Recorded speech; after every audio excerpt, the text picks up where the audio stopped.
Hey everyone, welcome to my channel. If you enjoy content that's clear and actually helpful, don't forget to subscribe. I share videos you can really use. Let's get started. When you delete a contact in Microsoft Outlook, it does not immediately disappear from your account forever.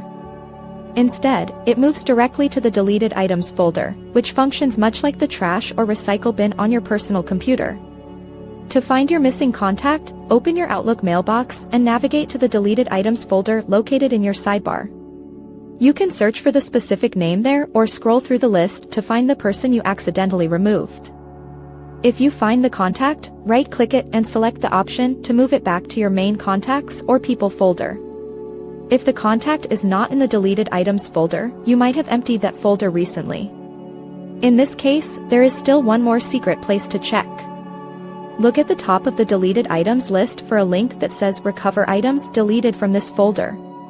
Clicking this opens a hidden window showing items that were purged from the trash but are still stored on the server.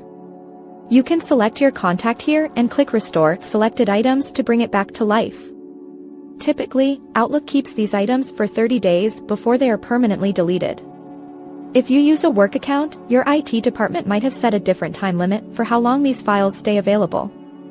Make sure to check the web version of Outlook if you cannot find the recovery options in the mobile app.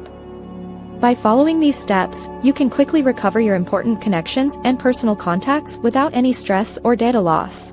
Thanks so much for watching. If you liked the video, tap the thumbs up, hit subscribe, and ring the bell so you don't miss anything new. See you next time.